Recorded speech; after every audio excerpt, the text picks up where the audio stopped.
नमस्कार, मैं अरविंद। A2 कक्षा की इस कक्षा में आप सभी का एक बार फिर स्वागत है। आज की कक्षा हिस्ट्री एमसीक्यू की दूसरी टेस्ट सीरीज है, जो कि तमाम प्रकार के एग्जाम में आपके लिए निश्चित रूप से सहायक होगी। तो आइए देखते हैं क्या कुछ है आपके लिए इस कक्षा में। पहला क्वेश्चन हमारा है, चिरांदपुरा स्थल पर किस प्राचीनतम संस्कृति के अवशेष मिले हैं। चिरांदपुरा स्थल की बात करें तो यह आपका बिहार का जो सारण जिला है, सारण जिला में पड़ता है। और चिरांदपुरा स्थल से हमें क्या मिलता है, चिरांद से हमें मिलता है अस्थियों के औजार मिलते हैं, सर्वाधिक मात्रा में मिलते हैं। तो यह जो स्थल है, चिरांदपुरा स्थल पर जो प्राचीनतम संस्कृति के अवशेष मिले हैं वो नवपाषाणिक मिले हैं। नेक्स्ट क्वेश्चन हमारा है, सिंधु घाटी सभ्यता के किस स्थल का शाब्दिक अर्थ मृतकों का टीला है। मृतकों का टीला हम मोहनजोदाड़ो कह देते हैं। मोहनजोदाड़ो की अगर हम बात करें तो इसे 1922 में आर डी बनर्जी ने इसकी खोज की थी। और हड़प्पा की बात करें तो 1921 में दयाराम साहनी ने और इसी दोनों को, हड़प्पा और मोहनजोदाड़ो को, इन दोनों को जुड़वा राजधानी कहा जाता है।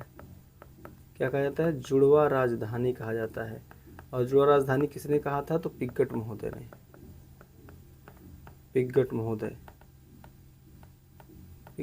ने कहा था। नेक्स्ट है हमारा क्वेश्चन, सिंधु घाटी सभ्यता का कौन सा स्थान अब पाकिस्तान में है। सिंधु घाटी सभ्यता का कौन सा स्थान अब पाकिस्तान में है? तो पाकिस्तान में आपका हड़प्पा है। और ये बाकी जो आपके हैं ये कहाँ हैं? जो कालीबंगा है आपका राजस्थान में है। लोथल आपका गुजरात में है। गुजरात में कहाँ? भोगवा नदी के किनारे जो नदी है वह भोगवा नदी है। और हड़प्पा पाकिस्तान में है, जो कि मांटगोमरी, कहाँ पर? पाकिस्तान के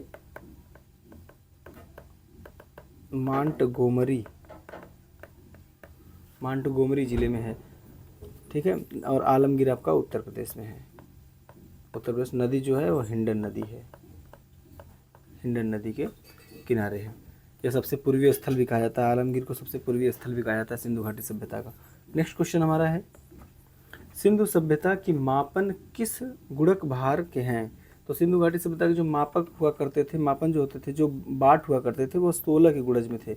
जो 16 गुणज का मतलब कि 16 में रहेंगे, 16 के अनुपात में, 32 के अनुपात में, 64 के अनुपात में, इस प्रकार से क्या रहेंगे, ये जो बाट होते थे इस प्रकार से होते थे।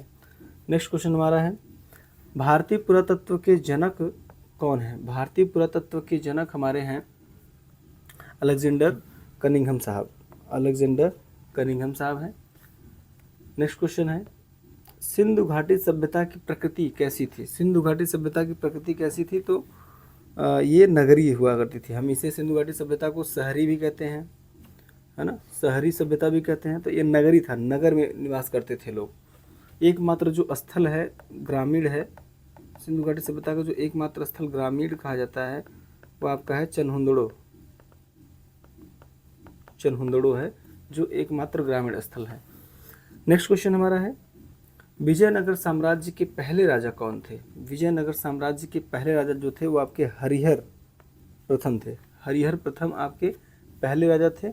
और जो दूसरे थे बुक्का थे, ये सेकंड बुक्का थे, फर्स्ट हरिहर थे। और इसमें कृष्णदेव राय की बात करें तो कृष्णदेव राय जो थे एक तुलु वंश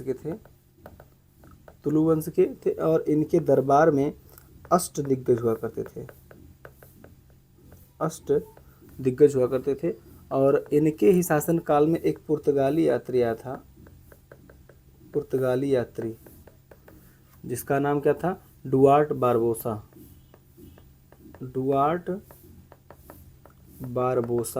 अच्छा, डुआर्ट बारबोसा के साथ साथ एक और था, उसके बाद एक और आया था जिसका नाम था डोमिगो पायस भी आया था इसके दरबार में, कृष्ण देव राय के दरबार में। ठीक है, तो इसका सही जवाब हो जाएगा हरिहर प्रथम। हरिहर प्रथम कौन है? साम्राज्य के पहले राजा है और दूसरे हैं बुक्का। नेक्स्ट क्वेश्चन हमारा है, मोहम्मद बिन तुगलक ने अपनी राजधानी दिल्ली से किस स्थान पर बदली। तो इसने अपनी राजधानी को दिल्ली से दौलताबाद किया था। अपनी राजधानी को दिल्ली से दौलताबाद, या राजधानी, इसको दौलताबाद को हम देवगिरी के नाम से भी जानते हैं, देवगिरी के नाम से जानते हैं। और इसने जब देवगिरी राजधानी बदली थी तो उस समय लगभग 1326 या 27 जो समय था, 1326-27 में इसने दौलताबाद की थी राजधानी। और इसने कुछ काम किए थे, जैसे दोआब में कर वृद्धि भी किया था इसने, दोआब में कर वृद्धि भी किया था इसने लगभग 1325 में। फिर और एक काम किया था इसने, सांकेतिक मुद्रा चलाए थे, सांकेतिक मुद्रा इसने चलाया था, जो कि 1329-30 में। नेक्स्ट इसने क्या काम किया था, खुरासान अभियान किया था, खुरासान अभियान भी इसने किया। खुरासान अभियान इसने 1330-31। और एक और अभियान इसने किया था जिसको कहते हैं हम कराचिल या कराजिल का अभियान, कराचिल या कराजिल अभियान कहते हैं इसे। ये इसने कब किया था, तो 1337-38 में इसने किया था। तो इस पाँच काम इसने किया था। क्या, एक तो दोआब में कर वृद्धि किया था, सांकेतिक मुद्रा चलाया था, खुरासान अभियान और कराजिल अभियान, और एक इसने राजधानी को परिवर्तन किया था जो कि दिल्ली से दौलताबाद ले गया था। नेक्स्ट क्वेश्चन हमारा है, इब्राहिम लोदी 1526 में पानीपत की पहली लड़ाई में किसके द्वारा मारा गया। तो पानीपत का जो प्रथम लड़ाई हुआ, पानीपत का जो फर्स्ट वार हुआ था, ये 1526 में हुआ था। किसके किसके बीच में, तो बाबर और इब्राहिम लोदी। तो बाबर ने ही इब्राहिम लोदी को क्या किया था, पराजित किया था और उस युद्ध क्षेत्र में मारा गया था। तो ये पराजित हुआ और उसकी हत्या कर दी गई, किसके द्वारा, बाबर के द्वारा। ठीक है, और इसी युद्ध में जो बाबर है, इसका जवाब क्या हो जाएगा, बाबर हो जाएगा सी। इसी युद्ध में, पानीपत के ही युद्ध में बाबर ने एक युद्ध नीति का प्रयोग किया था जिसका नाम था तुलगमा पद्धति।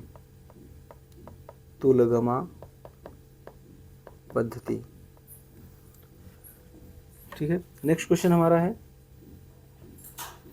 बाजार नियंत्रण के लिए कौन सा सुल्तान प्रसिद्ध था। बाजार नियंत्रण के लिए कौन सा सुल्तान प्रसिद्ध था, तो बाजार नियंत्रण अलाउद्दीन खिलजी, इसके लिए अलाउद्दीन खिलजी प्रसिद्ध था। नेक्स्ट क्वेश्चन हमारा है, भारत में सिजदा प्रथा की शुरुआत किसने की। सिजदा प्रथा बलबन ने, सिजदा प्रथा की शुरुआत बलबन ने की। सिजदा और पाबोस दो चीज़ें मिलती हैं हमें, एक सिजदा और एक पाबोस, दो प्रथा इसने शुरू किया था। इसने राजत्व का सिद्धांत दिया था, राजत्व का सिद्धांत दिया, और इस राजत्व के सिद्धांत को बरकरार रखने के लिए इसने क्या किया, रक्त एवं तलवार की नीति, या कहते हैं रक्त एवं लौह की नीति, रक्त एवं तलवार की नीति अपनाई थी, जिससे कि राजत्व का जो सिद्धांत है ये क्या रहे, हमेशा बना रहे, राजा ही सर्वश्रेष्ठ है, इस बात पर यह बल दे रहा था।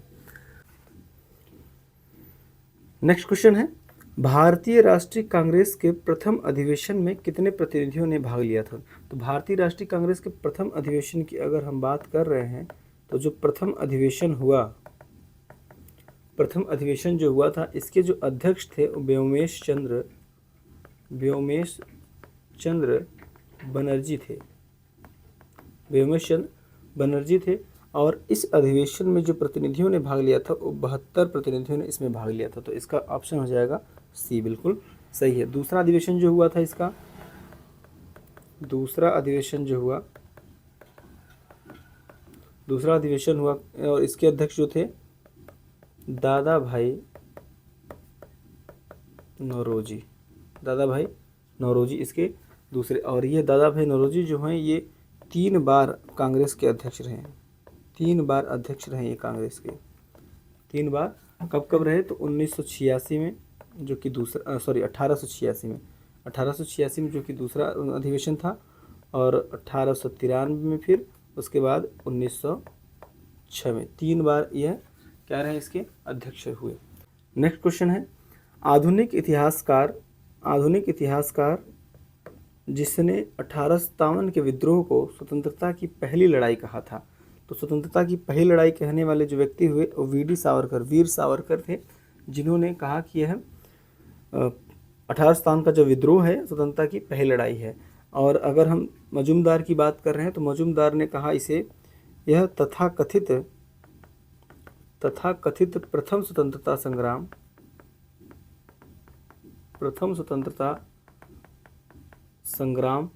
न प्रथम न ही राष्ट्रीय और न ही स्वतंत्रता संग्राम था, न ही स्वतंत्रता संग्राम था। ऐसा किसने कहा? आरसी मजूमदार ने। आरसी मजूमदार को जब गवर्नमेंट की तरफ से यह ऑफर दिया गया कि आप 1857 के विद्रोह पर, 1857 की क्रांति पर एक पुस्तक लिखिए, तो इन्होंने साफ साफ मना कर दिया। तो जब इन्होंने मना कर दिया तो फिर 1857 एक पुस्तक है, आप देखेंगे 1857 एक पुस्तक है जिसे लिखा था एस.एन. सेन ने, और यह गवर्नमेंट की तरफ से ऑफर किया गया था। और रीज ने कहा था क्या 1857 की क्रांति को क्या कहा था? ईसाइयों के विरुद्ध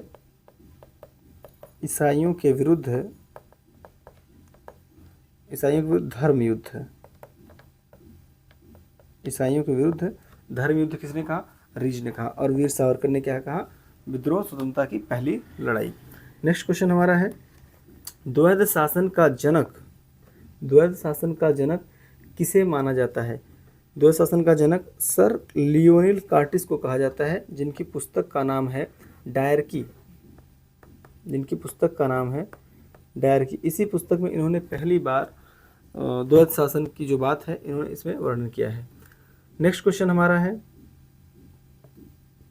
स्वराज पार्टी की स्थापना किस वर्ष की गई? तो स्वराज पार्टी की स्थापना 1923 में किया गया, ऑप्शन सी इसका सही है। और जो स्वराज पार्टी की स्थापना है यह चित्तरंजन दास